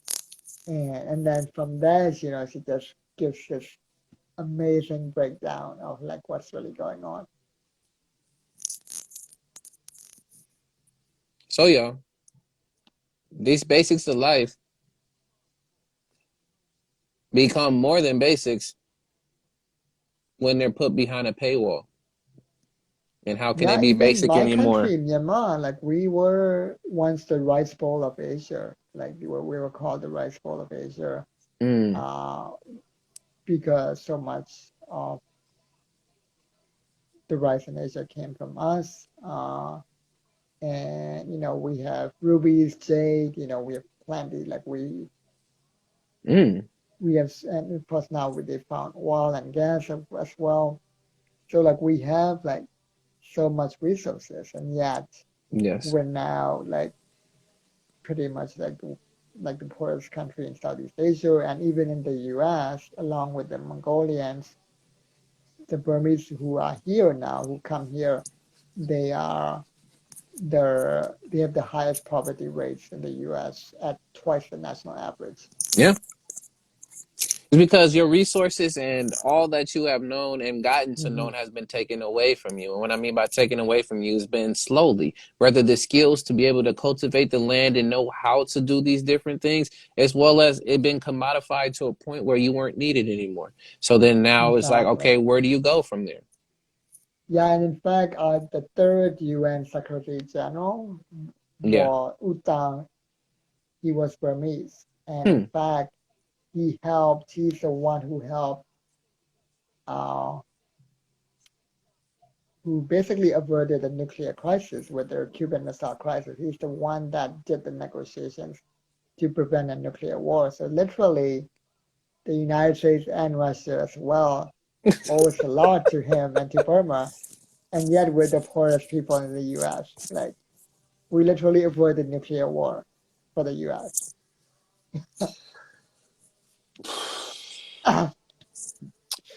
Hey, I look at that's the system for you. Mm-hmm. That's all I gotta say. That's the system for you. We talk about it so many times. Somebody gotta be on Mm-hmm. top. You gotta be the base. Yeah. I'm not gonna be the base. You're gonna be the base. I wanna be at the top, tippy top of that pyramid, the Mm-hmm. pyramid scheme. But again, y'all, pay attention to the basics in your life. Know what they Mm-hmm. are. Be grateful for what they are, because not everybody has those basics in life. And ultimately, if you're not too sure what those basics are to you in life, whatever those basics of life are for you, try to go without them Mm-hmm. and then see how you feel Yeah. when something of those basics are gone. Then you'll know that that's a Mm-hmm. basic. We talking about needs. It could be needs, something that's a necessity, but just honestly basic things like even education. Some people go without that and able to get through, but still, do experiment. See how that plans out. Don't go with no water. Don't go with no food. Then you'll see like, oh shoot, I Mm-hmm. really cherish these things. Like it's needed. Mm-hmm. Yeah, and that's a good place for me to take your leave because speaking of health, one good habit I've developed is to sleep before 10 p.m. every night. And Smart. so, And actually, I try to start my bedtime ritual around 9 or 9:30. Today is an exception, I but appreciate it's it. fine. Yeah. All You right. know, Peace always. and love. Yeah. Thank you so much, Kundan. Peace. All right. Yes, yes. Again, y'all. Thank everyone for coming in and tuning in as you usually do. We're still going, don't worry. But if you want to come in, again, this does go on YouTube and Instagram later on. So if you're not comfortable, it's all good. But let's go ahead and let's move into the last topic for tonight, which we're going to be talking about crafting your skills and plans. So with this topic, you may be wondering, okay, what are we going to talk about when it comes to crafting your skills and plans?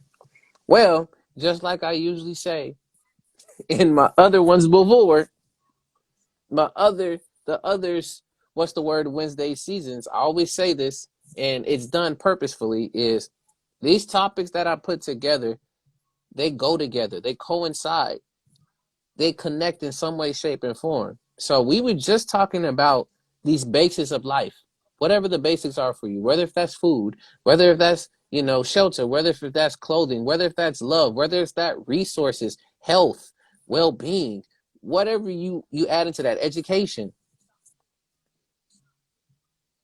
they all tie into this next topic, which is crafting your skills and your plans.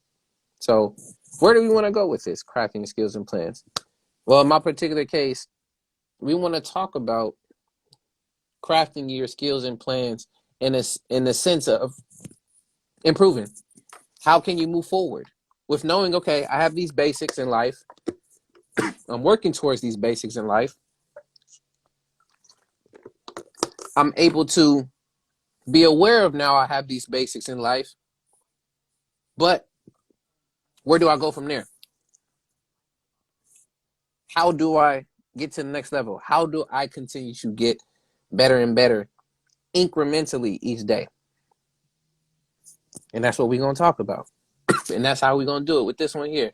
But let me look in the comments real quick, and we're going to keep that going. So let's see. Yo, what's going on? Sincerely knows the truth. Was good, my brother? Peace and love, man. What is the word? We said, but if they can't identify what they are, they can't recognize what they've lost, at least to a certain extent. That is true. That's what I'm saying. It's very important for you to know what those basics are for you. Because ignorance is bliss. If you don't know that it's there, you don't know that it's an issue, you don't know that it's a problem, and it has no effect on you, you're unaware, then there's no reason. Like, okay, then I don't know if I lost it because it didn't apply to me. So no, that's very true. I agree with you on that, Lonnie. Very, very true. That's why it has to be pointed out. That's why it has to be pointed out. Now, with crafting your skills and plans, it is all dependent on what you know, what you need, not always necessarily what you want. So when I think about crafting your skills and your plans, figure out what are your skills to start off with. Like what in your skill set can be used to not only help provide for yourself, not only survive, but also thrive. I mean, in my particular case, one of the skills I have is literally right now, yes, is being able to communicate. We all have that, but communicate to a certain level to where I can speak this type of concepts to y'all as well as I can do this with kids. So working with the youth. So being able to provide support to the youth wherever they may end up being. I mean, another skill I end up having, and I have my own physical labor. So I'm able to at least commodify that in some way, whether if that's me, gardening, whether that's me, doing some type of lawn mowing services, whether if that's me working in a warehouse, you got driving a car, so you can do Uber, you can do Grubhub, DoorDash, all these other different stuff. Okay, no, I have my physical labor. Other different skills. I mean, artistically, again, you make cover arts for people, help with construction of songs, um, helping to come up with ideas and realizations and stuff. So consulting, things of that sort. So once you start to figure out what your skills are in particular, what's good? No, it's good to see you here, bro. You pop in and out of nowhere, but it's all good. Once you figure out what your skills are in particular, then you're able to proceed forward and craft whatever plan that you have in store of what you need to end up doing. So again, those skills also stem from, are your basics in life being met? Because if your basics in life aren't being met, then it's very hard for you to cultivate those skills that you have.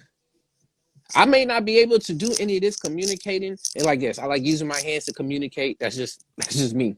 But I may not be able to communicate in the ways that I do and have, all of this stuff around me technology wise. Because that's the basics for me to get on here to be able to do stuff like this for What's the Word Wednesdays or to do any type of content creation is to have these things. And I wouldn't be able to do that if one, of course, I didn't end up, of course, having a job, if I didn't have the lights and things were on, all these other different sorts. So you got to have your basis for you to be able to continue to press forward with other plans that you got. Yeah, I can't go out and start becoming viral, quote unquote, and I don't have a phone. I don't have any type of technology for me to do so with that. And again, for me to even get a job, a basis for any of y'all to get a job too. Some places, you're going to end up needing a resume. You're going to end up needing some type of experience. And those experiences comes with building different types of skills. They want to know, okay, what do you got? What can you provide to the quote unquote job that somebody else probably couldn't provide? Yes, I know it's sad to think about. We have to figure out how you can market yourself, how you can sell yourself. But ultimately, that's the system that we are in. And you got to be able to play the game accordingly unless you want to create your own rule book and your own board. That's how it ends up going. But again, we're crafting your skills. If you don't even know, particularly what your skills are, what do you like to do on a daily basis? What's your starting point? What do you like to do? Write that down. Figure that out. Figure out how long you like to do these things. Like, figure out how long you do these things, whether that's for an hour, 30 minutes, 8 hours, whatever it may end up being. Figure out how long you do these things. And then from figuring out what you like to do on a daily basis and where you plan that stuff out to be, that's where you start to figure out more so, okay, what skills do I really get from doing this stuff? If you watch TV majority of the day and you see other people on TV doing things and you're like, yo, I can do that. Keep that in mind. That might actually apply to something. And this is for folks who have just that starting point. They don't know what they want to do. Shouts out to shouts out to the homie. I don't even know dude's name, but this is a commercial for DeVry University. This dude sold that commercial with the quickness. This black dude. This dude was like, man, you sitting on the couch at home, figuring out what you're gonna do and do stuff like that. Throughout the whole commercial, he is just spitting. At the end, he's just like, what you waiting for? Get up and apply. Like, literally, if you are sitting at home at the couch watching TV and looking at things to figure out what you're going to end up doing, really take note. You got to move with action. You're not going to figure out your skills unless you don't put some type of action behind it. It's not going to be given to you on a silver plate. I already said it before. It's not going to be just shown to you straight up, okay? It's got to take some effort and some time, because things that you love, you got to put time and effort into that. And you think it's just going to come that easy? Sometimes it does, sometimes it doesn't. But for you to be able to craft it and to become something more than just the basic and to go advance and beyond that, you got to put some time and effort into it. Now, I see some of the comments. I want to touch on the comments, and then we're going to get right back into this. And again, more than y'all welcome to come in and to add to the perspective. If not, it's all fine and well that you're there in the comments. I appreciate y'all regardless. But let's see, you say, you're right. I just lost my job today. This is such a refreshing thing to hear, to have someone speak like with no fear. You say, yeah, you didn't lose. You're starting a new chapter, growing you closer to your purpose. That's what I'm talking about, Lonnie. It's all about perspective. Every experience that we have, we got to take note of that. We can learn something from that. Those losses that we quote unquote say, those L's, those are lessons. You never necessarily lose. You learn a lesson. And I know for me, for sure, that's definitely something in my mind. I'm like, yo, if I'm playing something and I get too good at it, yo, I want to lose, because when you start winning, you don't know where you can improve on things unless you have that mindset to know next time what you're going to improve on. But if you're always winning, that ego gets built. And when you ultimately lose, that's when it's a reality check and it's a shock to let you know, yo, I need to look at something. Something didn't happen. When I used to do that, when I was getting better at chess and somebody came and they just whooped me, I was just like, yo, dang, how did I end up losing on this? Oh, I should have done da. And you figure out your plan from there. Going back into the whole idea of crafting your skills and your plans. Once you're able to level up with your skills and you build on them, whether if that's being patient, whether that's being more aware, whether that you're a craftsman, you're skillful with your hands, whatever that may end up being, once you're able to get into that skill, don't stop learning. Because when you stop learning and think you know everything that you need to know for that particular skill is where you fall. And you don't definitely want to fall, especially if you built something 2, 3, 4, 5 stories high, metaphorically. You want to be sure to continue to build upon that skill, wherever it may be. Maybe it might be now being a author. You didn't necessarily need to now go through this third person. Now you found a way to self-publish and do other things of that sort, but you had to learn all the ins and outs of doing so. So now it saved you some type of money. You just improved on a skill. Now that if somebody were to come and ask you, okay, how did you become an author and how do you publish? You can show them, well, there's 1, 2, 3, 4 different ways that you can end up publishing a book. And the way that I've learned to come do it, and it's helped me actually make more money that way, is I learned how to self-publish. I learned that literally you can go to these different websites, you can sign up for this thing here, and then boom, you can set your book up. They have a whole template and things set up that way, and boom, you literally have a whole way in the template. And it saved me $300-400 instead of going through an agency. Again, it's learning and continuing to learning and build on that skill. It's not the end all be all. It's the I will add on and update what is needed and take out what's not needed anymore. You can still have it. It's cool. But if there's an updated version of it that's still there, you're not going to need it. But if you just be like, oh, I know everything, I ain't got to worry about it, I'm good, I'm going, boom, we're done. I don't need to learn any more in this field, in this expertise, in this skill. That's where you're going to fall. And you don't want to do that, because that will go tie into, okay, then what would be your plans? Especially if you're trying to have this for more than 5, 10, 15, whatever years that you're going to end up being here.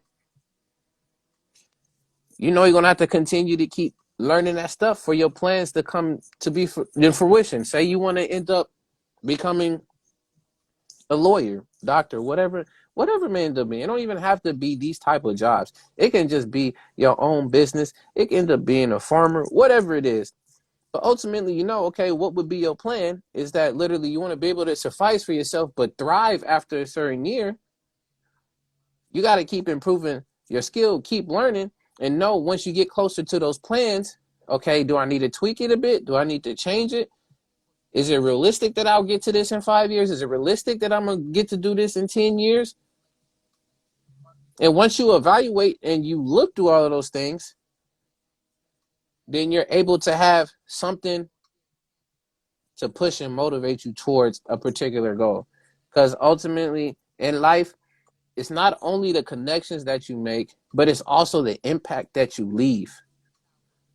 And ultimately, you got to ask yourself that why. What's that impact and what you want to end up leaving or adding to the world? And that all comes into you crafting the skills that, you know, you came here to have to use to give back, and how that plan or plans are going to come to fruition. So it's all on y'all. But let's see, get some more and then we'll continue to go through. Let's see. Facts. You're right. My mom told me that I had to pull over. I broke down in tears and just listened to my mom and my grandma and my fiance. Yeah. Which one did you go through? Oh, self-published. Please send me that. I'm sorry, y'all. These were examples, but I do have folks that I know that have done their own self-publishing. So I will send that to y'all. I have not published the book. I'm not an author. That was just an example that popped into my head, y'all. When I'm free flowing on these things, sometimes I don't necessarily always have it. It's in there, but these examples just come up again. I ain't gonna say sporadically, but it comes up for a reason. So yeah, I don't I have not published the book. I'm not an author. Maybe in the future, but I know a few folks who have self-published, so I will definitely link y'all to those folks so y'all can have that information. It's just again an example. But again, when crafting your skills and crafting your plans, yes, you also have to take into consideration what we call the pros and the cons. So yes, you're going to have to weigh out the quote unquote negatives and positives, the ins and outs, what will work and what wouldn't work. Because not everything is straightforward in life. And a lot of things in life have not been straightforward for you because we're here to learn lessons. And if something is just given to you straight up, guess what? Most of us tend to take it for granted. I'm a part of that. There's a lot of things sometimes that I just get given to me. And sometimes I do tend to take it for granted. So living life in full existence and going through the experiences that we do and learning sometimes hard lessons helps us to really be grateful and to treasure what we've gone through. So now we really know. Instead of somebody giving you the answer to the problem, you've come up and learned a solution to that same problem on your own, or you did get a bit of support, but you still did the work. So then now you can come back and add that experience to your skill set. So then ultimately that can add and help to whatever, again, your plans are. The whole ultimate goal. We're looking at the specifics, then you look at the whole general. In general, you want to be able to do this. You want to be the greatest author. You want to be a fire person, a firefighter. You want to be a politician. You look at the general. But then when you get into the specifics, what are the skills that's needed? How much time and effort is needed to take into this? What type of schooling am I going to need for these things? Can I be homeschooled on some of this stuff? Can I get credentials for certain things that I need to end up doing? Do I need to get credentials? Do I need to be certified and stuff? And that's where more and more and more of those questions start asking. Again, depending on what you want to craft and what your plan is. Let's see. And also helps us not relive the same lesson we never let ourselves gain knowledge from. True. True. Shouts out to Jamiroquai, if I'm saying his name right, and the song Virtual Insanity. And the whole concept of what we call insanity and someone who's quote unquote insane. And a part of that is doing the same thing, expecting a different result. Some people call those hard-headed people. Sometimes it's a hard head. And if you know too, at least in my family, in the community too, is the same. You know, a hard head makes for a soft what? Soft butt in our particular community. Knowing that literally if you are not paying attention to the lessons that's being given to you, the experiences that's been given to you, and you continue to keep reliving them, what are you doing? What are you gaining from it? Besides a crutch, besides something to continue to get mad at, something to say, oh, it's all your fault. Oh, it's all their fault. In actuality, it has to do with you. And we do this a lot too.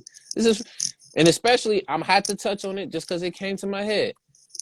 The modern day dating market and relationships. This is so prevalent. Why do I keep on having toxic women in my life? Why do I keep on attracting these type of toxic men in my life? Oh, it must be because all of the women are terrible. Oh, it must be all of the men are trash. There's nothing out here. It's their fault. Not looking into the fact that whatever behaviors and also also your skills come into play with this too. Whatever skills you picked up for trying to acquire certain types of men, relationships, and etc.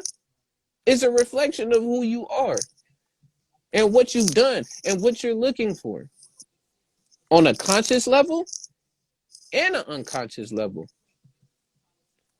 And if you don't want to take the accountability for that, you're not aware of that situation, and you don't address it, there's no reason you should be surprised by it.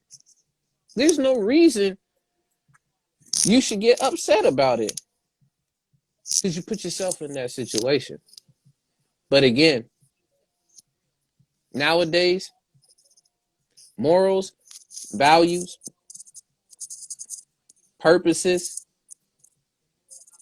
the acquisition of knowledge, wisdom, and skills, it's not highly profitable in this world. The reason why I'm saying that is because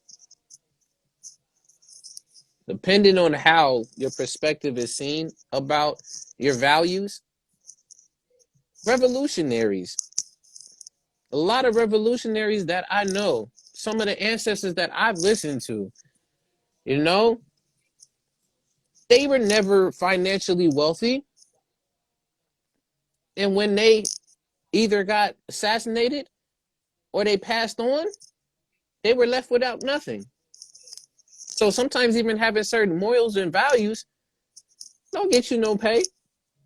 That's why you think people are glorified for some of the immorality that they do. They're glorified for the backwardsness of some type of principles. Standing on your principles at times too. You're going to lose out on stuff. But again, you got to be willing to see beyond if you're going to stand on what you believe in, quote unquote, or what you want to stand for. Cultivate that and know that that's also a skill. That's you being able to learn how to negotiate. That's you being able to know how to mediate. And learning from those experiences that may not be profitable for you, you turn it into a profit. And you become a prophet. I was playing. Flipping on words. That's just me. But again, crafting your skills and your plans, it all takes time. It also takes purpose. And it takes those basics in life. Whatever your basics you want to have them. Again, whether if it's the education of food, water, shelter, clothing, relationships, love, community, health, well-being. All of those basics there are your starting point to help you into crafting your skills and your plans and who you are. Now, I'm going to close with this last point, and then I'm going to wrap up and we're going to end the show for tonight, which again, thank y'all all for coming in and giving of your time. I say it every live, and I have to say it every live because that's always on my mind, my heart, and my soul to do so. But to me, time is the most precious thing. And when somebody gives of their time to either watch, speak to you, or listen, I'm grateful for every second because you can never get that back. So thank y'all for y'all time, and thank y'all for y'all support, and y'all just being here, because y'all could be somewhere else talking, listening, and doing other different things. But y'all are here. So appreciate y'all from the bottom of my heart, top of my mind, and deep within my soul. Appreciate everyone, whether watching it now or watching this later on the playback on Instagram or YouTube, wherever it may be. Thank y'all so much. But the final point I want to make for crafting your skills and your plans, I'm gonna give some steps. They're popping into my head. I'm just gonna give some steps. And again, this is just coming from me. I'm not the end all be all person that knows everything. This is just my perspective. And this is what has been given to me that I want to share. You look these things up and you always go and do the knowledge yourself. I can give you information, but for you to really take the information in is either to live it yourself or to go research it for yourself. So please make sure you do. Don't take everything for what I say as the end all be all. Go do that research. But we go for some steps. All right, some steps to crafting your skills before we get to crafting your plans. Step one is being able to identify those skills. Again, the awareness. So identify what you're good at. Once you're able to identify what you're good at, 2, figure out the resources and the environment for those skills to continue to grow. 3, once you're able to figure out those resources in that environment to grow those skills, 3, improve upon those skills, whatever they are. After you improve upon those skills, 4, apply those skills into whatever market that you're needing it for. Apply those skills. And then 5, evaluate those skills. See what has happened after you've found what they were, after you've seen the environment and the resources for you to continue growing it, after you've worked at them, after you've applied them. Now, see how effective they've been and evaluate them. If they weren't as effective as they were, go back a few steps. If you got to start back at step 1, go back to step 1. If it was somewhere in step 2 where it was talking about finding the right resources in the environment, find those right resources in the environment. If it was step 3, go back and reevaluate that and continue that cycle. That's the relearning. So then you know how that you can end up crafting your skills and improve upon them as things continue. Those are just 5 steps I thought in my head for crafting your skills. Same thing can apply to your plans. Figure out the basis for your goal. What's your goal? What's the first thing? Figure out what your goal is. All right, after you know what your goal is, okay, figure out again. What are the tools, the resources, the people and environments that you need for those goals? After you've done that, write those goals down and pair them to those people. After you've done that, go ahead, practice those things. Whatever is in a plan. Go out, start going wherever you need to go with it. After you practice it, again, you apply it to where you need it to be. So you apply the plan. So if one of your plans was to effectively meditate outside somewhere for 10 minutes, see how that worked. And 5, again, you evaluate and see how impactful it was. And if your plan was a success or not. And if it wasn't, again, you modify it and you change it. Because that's all it is at the end of the day. We're not only learning how to balance things, but we're learning how to improve upon what has been said before. I'll give my last example, and then we'll wrap it up. Today, I've been running around doing a number of things. I've been working on flyers for more interviews that I'm doing. I've been working on beat tapes, or a beat tape, I should say, as well as I've been working on music. And I challenged myself today, because I haven't been writing. I challenged myself today when I go pick up food to write a chorus while I was waiting for my food. And again, that was my plan. That was my goal. I knew from the beginning, okay, I need to write this song. Let me start with the chorus. I started with the chorus. Second thing I did, okay, I'm going to go pick up food. So what am I going to need? I got my phone, I got my headphones, and I got the beat. I was doing that. I listened to it while I went ahead and made my order. The third thing is what? I ended up going ahead and practicing. So I started trying to write my stuff down, seeing how long my order would take about this certain amount of time. Let me see if I can end up writing it before my order's over. Fourth thing, I applied it. So then I just started going ahead and I'm writing. All right, I'm figuring it out. And then the fifth thing is I evaluated, was I able to end up making the chorus before my order was done? Unfortunately, in this case, it failed. my order came out faster than I can even get 5 lines into the chorus. But again, what I ended up doing is after that case happened, I was like, you know what? Let me go sit in the car let me go sit in the car. And I'm not going to leave this spot until I finish the chorus. And that's how I went ahead and I went again. I reevaluated that whole plan. And ultimately, I was able to finish my chorus and then drive home. And I was able to eat and get on here and talk with y'all. So when it comes to crafting your plans and your skills, it's important. You can take those steps. You can apply them. You can flip them, change them however you want. But make sure you have your starting phase on there. Make sure you have your application phase somewhere in there and your acquisition phase of resources and your applying and some type of evaluation so you know if it's effective or not and if it helps. Because if not, how do you know that you're really improving upon something or you're getting better at something?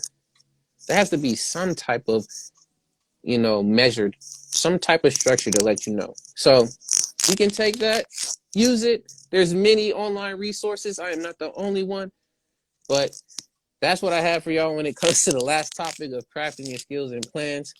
And to wrap up for tonight's stream and the season 3 premiere of What's the Word Wednesdays, which again, thank y'all for coming through and being here for this season premiere. And we back at it. So we'll be back again, of course, next Wednesday. But to wrap up, when it comes to current events and it comes to news, it's important that you take time, whether if you're going to watch it or read it, to stay informed, to read between the lines, to really pay attention so that you can have your plans and priorities straight so that you can support not only yourself, but others, family, friends, and people around you so you can know what to do. So stay aware. Second, when it comes to the basics of life, find out what those basics of life are for you. For some people, that's food, that's shelter, that's water. I mean, a lot of these things are the necessities. Love, health, well-being, education, whatever it may end up being. Be aware of what those things are. But also be grateful for those things because ultimately, not everybody has these things. And once you lose it, that's how you really know that is something that is a basis for you. So build upon that so that ultimately, 3, when crafting your skills and your plans, you have a firm foundation and an environment to where you can hone, become aware, and improve upon skills that can help you not only survive, but also thrive to help reach whatever goals and plans that you have in mind. But with that, y'all, this has been the season premiere episode of What's the Word Wednesdays. I've been your host. I've been your brother, A.D.V.I.S. Thank y'all so much for coming through. Thank y'all for your time. And again, don't forget, remember to keep your pace, patience, awareness, consistency, and empathy, and keep pushing one step at a time. All right, y'all. Peace and love. I'll catch y'all next Wednesday. Y'all know that y'all figure out what the topics and stuff for next Wednesday is. But thank y'all for y'all time. And I will catch y'all next Wednesday. Peace. One love. I'm out.